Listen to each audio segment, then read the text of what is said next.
반갑습니다. 가스펠 프로젝트의 서현 목사입니다. 오늘도 여러분과 함께 가스펠 프로젝트를 함께 나누게 된 것을 기쁘게 생각합니다. 오늘은 6번째 시간 악한 농부 비유에 대한 내용을 함께 살펴보도록 하겠습니다.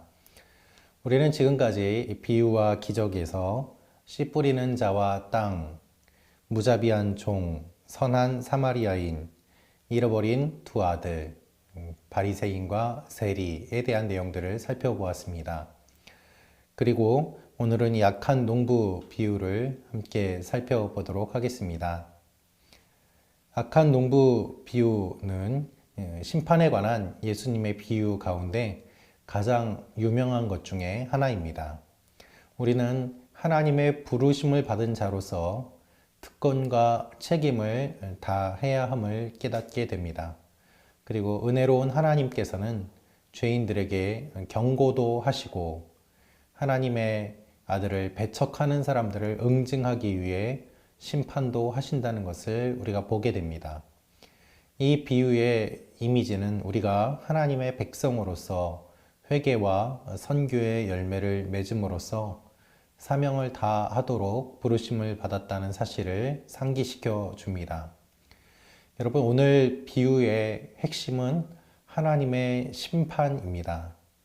우리가 가장 듣기 싫어하는 내용 중에 하나이기도 합니다. 우리는 복만 받으려고 생각하고 또한 축복의 메시지를 좋아합니다. 누구도 심판의 메시지, 책망의 메시지, 그리고 저주의 메시지를 듣고 싶은 사람은 없을 것입니다.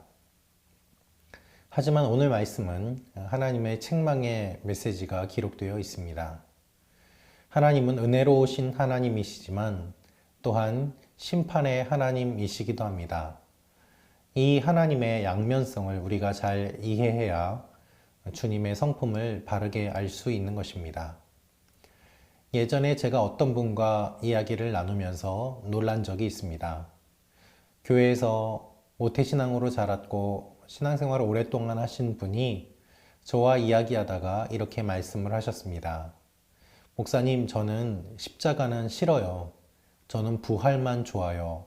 라고 말입니다. 십자가는 잔인하고 무섭고 두렵고 하나님께서 어떻게 저렇게까지 하시나 라는 생각이 들 정도의 사건이기 때문에 자기는 그 내용은 별로 보고 싶지 않고 읽고 싶지 않으며 부활하신 주님, 승리하신 주님만 바라보고 묵상하는 것을 좋아한다는 이야기였습니다. 여러분, 그러나 그것은 온전한 믿음이라고 보기는 어렵습니다. 사실 믿음은 건강한 믿음, 균형 잡힌 믿음이 필요한 것이죠. 십자가는 양면성이 있습니다.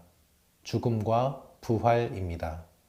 예수님의 죽음만 묵상하는 것이 아니라 부활을 묵상하는 것, 또한 죽음을 무시하고 부활만 묵상하는 것, 그 어떤 것도 균형을 잃어버린 것이라고 할 수 있을 것입니다. 오늘 하나님께서는 심판에 대한 메시지를 우리에게 주십니다. 이 메시지를 통해서 하나님의 은혜와 하나님의 공의가 균형 잡힌 하나님이심을 우리가 알게 될 것이고, 또한 이 메시지를 통하여서 우리가 하나님 앞에 우리의 모습을 다시 한번 돌아보는 시간을 갖게 될 것입니다. 오늘 말씀에 신학적인 주제가 있습니다. 바로 하나님의 계명과 경고와 하나님의 아들을 거부하는 자들에게는 심판이 임한다라는 것입니다. 여러분, 하나님의 경고가 있습니다. 그리고 하나님께서는 아들을 보내셨습니다. 하나님의 경고와 하나님의 아들을 거부하는 자들에게는 하나님의 심판이 임한다는 것이 바로 오늘의 핵심 내용입니다. 우리는 예수님을 착한 아저씨, 이웃집 좋은 아저씨로 생각하는 경향이 있습니다. 그러나 성경은 예수님께서 심판자이심을 분명히 말씀하고 계십니다. 예수님께서는 성전에 상을 엎으시고 장사하는 사람들을 내쫓으시며 채찍을 휘두르셨습니다. 예수님은 그저 좋은 아저씨가 아니라 하나님의 아들로서 이 땅에 심판하러 오시는 심판자이시기도 합니다.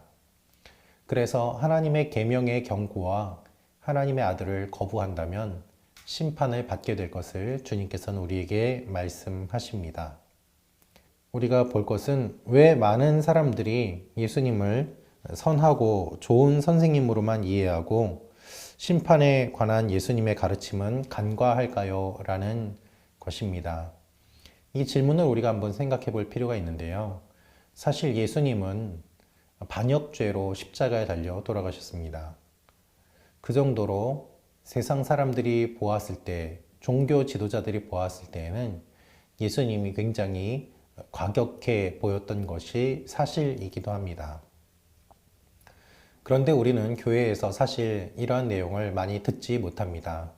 주님의 은혜와 주님이 주시는 좋은 것들만 이야기를 듣는 시간이 많다 보니 예수님의 심판과 예수님의 판결에 대해서는 우리가 잘 듣지 못하게 되고 그러다 보니 낯설게 느껴지는 것이죠. 많은 사람들이 예수님을 그저 선하고 좋은 선생님으로만 생각합니다. 교회 안 다니시는 분들도 그런 생각들을 많이 합니다. 예수님은 성인이고 좋은 사람이다. 4대 성자 중에 한 명이다. 그러나 주님은 단순한 성인이 아니십니다. 예수님은 하나님의 아들이시고 하나님의 성품을 우리에게 그대로 보여주셨습니다. 그래서 주님을 통해 우리는 하나님을 알 수 있는 것이죠. 예수님의 많은 비유가 은혜를 강조합니다. 그러나 오늘 말씀은 심판을 말씀하고 계십니다. 그래서 오늘 말씀을 우리가 함께 볼 필요가 있는 것입니다. 먼저 첫째로 악한 농부들은 청지기로서의 책임을 다하지 않았습니다. 사람들은 예수님의 가르침을 더 쉽게 이해시키기 위해서 비유로 말씀하신 것이라고 생각합니다. 그런데 주님께서는 마지막 비유들 가운데 하나인 악한 농부 비유를 통해서 주님의 심판이 있음을 말씀하고 계십니다. 본문을 읽도록 하겠습니다.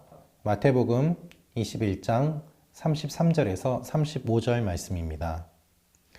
다른 한 비유를 들으라. 한 집주인이 포도원을 만들어 산 울타리로 두르고 거기에 즙 짜는 틀을 만들고 망대를 짓고 농부들에게 새로 주고 타국에 갔더니 열매 거둘 때가 가까움에 그 열매를 받으려고 자기 종들을 농부들에게 보내니 농부들이 종들을 잡아 하나는 심히 때리고 하나는 죽이고 하나는 돌로 쳤거늘. 오늘 말씀하고 있는 이 내용은 단순한 비유가 아니었습니다. 우리는 이 말씀을 들으면서 포도원이라는 것들, 또 열매, 즙 짜는 틀 이런 것들을 보면서 잘 이해하기 어려운 내용일 수도 있습니다만 사실 이 말씀을 듣는 사람들은 예수님께서 무엇을 말씀하시는지 잘 알고 있었을 것입니다.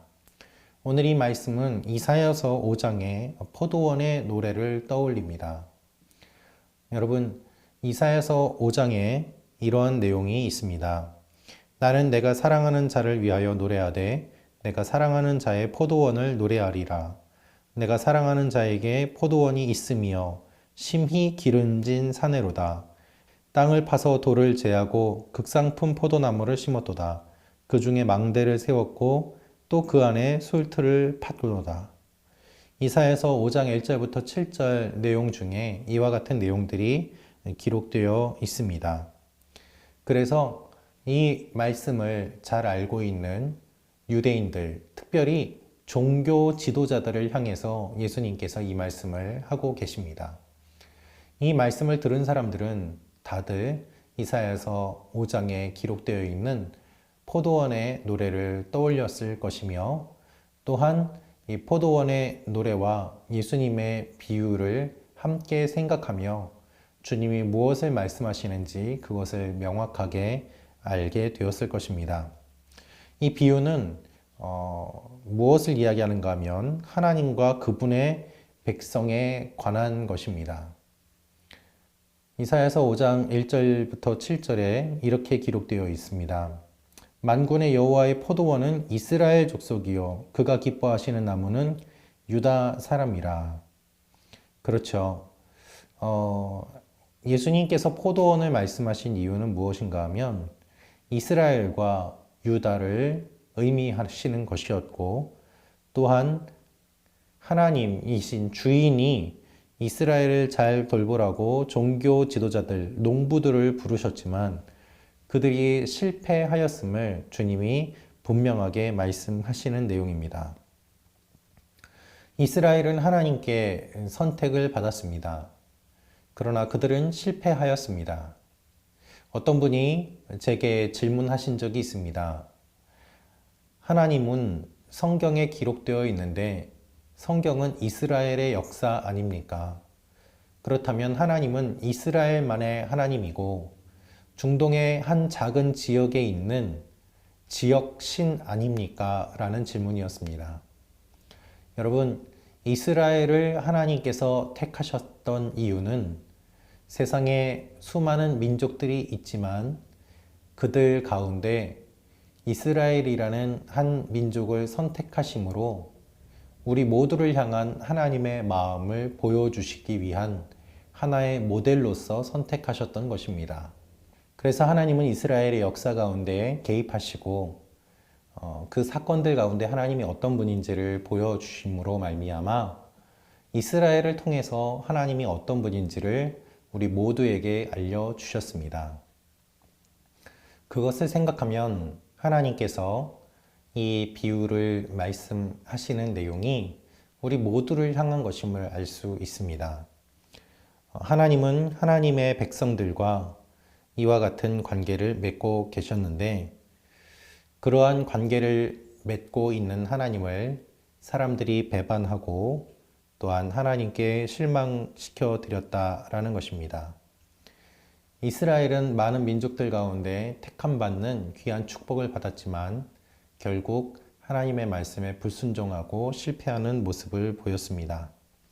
하나님께서는 자기 백성에게서 특별히 종교 지도자들에게서 열매를 찾으려고 하였지만 열매를 찾지 못하셨습니다. 질문을 보도록 하겠습니다. 이사야서 5장을 배경으로 한 예수님의 비유에서 포도원은 무엇을 의미하며 포도원의 주인은 누구입니까? 신약을 읽다가 관련된 구약 본문이 떠올라 비교해보고 큰 깨달음을 얻은 적이 있습니까? 한번 이 내용들을 생각해 보시면 좋겠습니다. 예를 들어 요한복음 3장 5절에 물과 성령이라는 말씀은 에스겔서 36장 24절에서 28절에 기록되어 있는 말씀을 떠올리게 합니다. 이와 같이 신약과 구약은 깊은 관계가 있습니다. 그리고 신약에 기록되어 있는 내용들 중에 상당히 많은 내용들이 구약의 상징들을 인용하고 또한 발전시켜 온 것을 알 수 있습니다. 악한 농부 비유도 역시 그와 같은 맥락의 일환이라고 보실 수 있을 것입니다. 이 비유는 하나님과 그분의 백성에 관한 것이고요. 종교 지도자들이 실패한 내용에 대한 말씀입니다. 하나님은 자기 백성에게 종교 지도자들에게서 열매를 찾으셨지만 그 열매를 얻지 못하셨습니다. 하나님이 원하셨던 것은 실패를 회개하고 그에 합당한 열매를 맺는 것이었습니다. 그러나 농부들은 반역이라는 나쁜 열매를 맺고 말았습니다. 주인이 이야기를 하면 그것을 듣고 고쳐야 하는데 오히려 반역하고 또한 거부하고 극렬하게 저항하는 모습을 주님은 말씀하고 계십니다. 이것이 잘못되었다라는 것이죠. 하나님의 백성이 된 우리는 하나님의 포도원에서 하나님의 백성에게 주어진 특권을 누리는 동시에 삶에서 하나님의 부르심에 따르는 막중한 책임을 다해야 합니다. 우리는 하나님의 청지기입니다. 우리가 하나님의 청지기임을 알 때 비로소 부르심을 받은 것이 무엇을 뜻하는지를 알게 될 것입니다. 청지기라는 말의 뜻은 맡은 사람이라는 의미가 있습니다. 내 것이 아니라 남의 것을 잠시 내가 보관하고 있는 것입니다. 그것을 맡아서 관리하고 돌보고 또한 망가지지 않게 관리하며 지키는 것, 그것이 청지기의 역할입니다. 하나님께서는 이 세상을 우리에게 주셨고 또한 우리가 청지기라고 주님 말씀하십니다. 그래서 우리가 하나님의 청지기임을 알 때에 우리는 겸손하게 되고 하나님의 주권을 인정하게 되고 하나님의 것을 하나님의 것으로 고백하게 될 것입니다. 내 것이 아니죠. 그래서 하나님의 백성이라는 특권에는 어떠한 책임이 따르는가, 이것을 한번 생각해 보시면 좋겠습니다. 하나님께서는 우리가 열매를 맺기를 원하십니다. 하나님의 백성은 열매 맺어야만 하는 책임이 있습니다. 여러분은 어떤 열매를 맺고 계십니까? 포도원 농부들은 열매가 없는 것에 대해서 사과하기는커녕 주인을 끔찍하게 대하고 또한 나쁜 열매를 맺고 말았습니다. 여러분, 농부들이 종들을 잡아서 하나는 심히 때리고 하나는 죽이고 하나는 돌로 쳤다고 말씀하고 계십니다.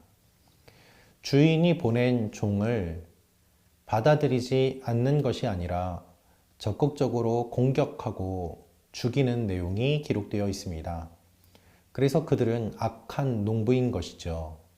주인의 메시지를 들고 왔음에도 불구하고 그들은 그 주인의 메시지를 거부합니다. 메시지를 전하는 사람보다 메시지의 내용이 더 중요하기 때문에 그 메시지를 갖고 있는 사람을 잘 대접해야 합니다. 그것이 오늘날 우리가 살고 있는 이 시대에는 한 나라의 대사라고 볼 수 있을 것입니다. 대사는 대통령이 아닙니다. 그러나 대통령의 의지를 전달하는 사람이기 때문에 대사는 자신의 이야기를 하는 것은 아니지만 한 나라를 대표하는 메시지를 들고 전하기에 대접을 받습니다. 주인이 종을 보냈습니다. 그러나 그 종을 거부하고 죽입니다. 이것은 주인에 대한 모독이었습니다. 주인은 그것을 잘 알고 있고 예수님께서도 잘 아시기에 이 비유를 말씀하신 것입니다. 여러분, 하나님의 백성이라는 특권에는 어떠한 책임이 따릅니까? 우리는 어떠한 책임감을 가지고 살아가고 있습니까? 또한 우리는 어떤 열매를 맺어야만 할까요? 회개에 합당한 열매를 맺으라고 성경은 말씀하고 있습니다. 회개에 합당한 열매는 무엇이 있겠습니까? 그 내용들을 함께 묵상해 보시고 또한 나누어 보시면 좋겠습니다. 두 번째로 악한 농부들은 하나님의 경고와 하나님의 아들을 거부했습니다. 앞서 말씀드린 것처럼 악한 농부 비유는 심판에 관한 것입니다. 그러나 심판이 내려지기까지는 시간이 걸리죠. 이것을 보면 포도원 주인이 이 종들을 심판할 때까지 오랫동안 참았다는 것을 알 수 있습니다. 이 주인은 참고 또 참았던 것이죠. 성경 말씀 마태복음 21장 36절에서 41절 말씀을 읽겠습니다. 다시 다른 종들을 처음보다 많이 보내니 그들에게도 그렇게 하였는지라.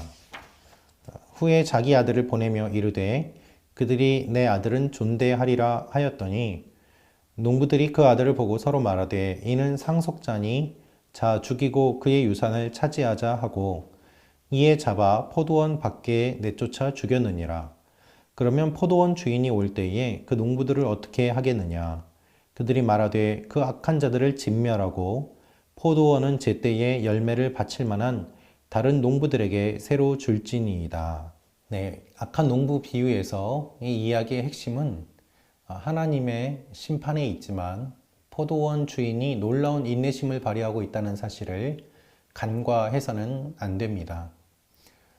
주인이 종을 몇 번이나 보냈는지 우리는 정확히 알 수 없습니다. 그러나 종을 보내고 그것으로도 모자라 아들을 보냈다는 사실은 우리가 알아보아야만 합니다. 하나님께서는 선지자들을 보내고 또 보내셨습니다. 그런데 이 선지자들이 사람들에 의해서 심하게 홀대당해도 그들을 보내고 또 보내셨습니다. 이것이 하나님의 마음이었습니다. 한번 선지자를 보내서 그 말을 듣지 않으면 심판하시는 것이 아니라 그들이 말을 들을 때까지 계속해서 선지자들을 보내셨던 것입니다. 그리고 선지자들을 보내도 사람들이 선지자들을 홀대하고 때로는 선지자들을 죽이자 하나님께서는 그 아들 예수 그리스도를 이 땅에 직접 보내주셨습니다. 사람들을 보내어도 말을 듣지 않자 하나님이 직접 인간이 되셔서 이 땅에 오셔서 인간이 알아들을 수 있는 말로 하나님 나라를 선포하신 것입니다. 여기에서 중요한 것은 이유나 논리가 아닌 하나님의 은혜와 인내입니다. 여러분, 하나님의 인내가 없다면 우리는 이 세상에 살아남을 수가 없습니다. 하나님의 인내가 없다면 우리가 어떻게 이 자리에 있을 수 있겠습니까? 하나님이 인내하지 않으신다면 이 세상의 모든 것들은 멸망했을 것입니다. 그러나 사람들이 하나님을 조롱하고 멸시하고 무시하고 하나님이 보내시는 그 메시지들을 계속해서 전하여도 듣지 않는 가운데서 주님은 오늘도 끝까지 인내하고 또 인내하십니다. 하나님의 인내하심이 우리가 살아 있을 수 있는 근거가 되는 것입니다. 그래서 우리가 생각해 볼 질문이 바로 이것입니다. 하나님의 심판에 관한 경고에 대해서 우리는 어떻게 생각합니까? 하나님의 경고가 우리에게 은혜의 표시가 된다면 그 이유는 무엇일까요? 하나님의 경고는 우리에게 어떤 의미에서는 은혜의 표시입니다. 만약에 하나님의 은혜가 없다면 경고 없이 바로 하나님의 심판이 임할 것이기 때문입니다. 하나님께서는 우리가 회개하고 돌아오도록 기회를 주시기 위해서 심판의 메시지를 미리 알려주십니다. 그래서 하나님은 공정하십니다. 공의로우십니다. 하나님은 정의로우십니다. 하나님은 공정하십니다. 하나님은 우리를 속이시는 분이 아닙니다. 모든 것을 다 말씀하시고 그것을 우리가 들은 뒤에 선택할 수 있는 우리의 의지를 하나님이 보시는 것입니다. 심지어 포도원 주인은 자기 아들까지 보냅니다. 하나님의 백성이 하나님이 보내신 사랑의 경고를 거부했듯이 그들도 주인이 사랑으로 보낸 아들을 거부합니다. 이 비유는 하나님의 아들을 거부하는 것이 얼마나 심각한 일인지를 보여줍니다. 이 비유는 하나님의 아들을 거부한 모든 사람에게 던지는 경고입니다. 여러분, 예수님을 거절하는 순간 하나님의 심판에 처하게 됩니다. 그것은 하나님의 심판 안으로 들어가는 것이 아니라 원래 하나님의 심판 한 가운데 있는데 주님을 믿음으로 그 심판 가운데서 우리가 보호를 받는 것이기 때문입니다. 하나님은 중립지대에 우리를 놓아두신 것이 아닙니다. 하나님 품을 떠난 인간은 죄악 가운데 거하게 되고 하나님의 심판 한가운데 처하게 되었습니다. 그때에 예수님께서 우리를 보호해 주셔서 그 심판 가운데서 살아남을 수 있게 해 주신 것입니다. 그래서 하나님의 아들을 거부한 모든 사람에게 하나님은 이 경고를 하고 계십니다. 예수님을 거절하는 순간 하나님의 심판을 그대로 노출되는 것이죠. 여러분, 우리가 살고 있는 이 지구는 공기층에 덮여 있고 또한 어느 정도의 오존이 대기권에 있기 때문에 태양에서 지구로 쬐이는 여러 가지 유해한 광선들을 막아주는 역할을 하고 있습니다. 그런데 그것이 없이 직접적으로 노출이 되어버린다면 피부암에 걸리거나 또한 인간이 살아남을 수 없는 상황과 환경 가운데 처하게 되는 것이죠. 주님 안에 거한다는 것이 바로 그와 같은 것을 의미합니다. 하나님의 심판 안에서 우리는 예수 그리스도를 믿음으로 말미암아 안전하게 거할 수 있도록 보호를 받고 있습니다. 그런데 그 보호의 틀을 벗어나는 순간, 그것을 거부하는 순간 하나님의 심판을 받을 수밖에 없죠. 스스로 하나님의 백성이라고 생각하면서도 하나님의 경고들을 계속해서 무시하는 사람들이 있었습니다. 그들이 이스라엘 백성들입니다. 그들에게 하나님이 주시는 경고이기도 합니다. 여러분, 하나님의 경고에 주의하지 않으면 선지자들과 맞서고 예수님과도 맞서게 됩니다. 하나님의 경고에 우리는 주의해야 합니다. 하나님께서 어떤 메시지를 주시는지 잘 귀 기울여 들어보시기를 바랍니다. 우리가 생각해 볼 질문이 있습니다. 포도원 주인이 악한 농부들을 심판하지 않기로 했다면 그를 어떤 말로 묘사하겠습니까? 오히려 포도원 주인이 농부들을 심판하지 않는다면 포도원 주인으로서의 자격이 없을 것입니다.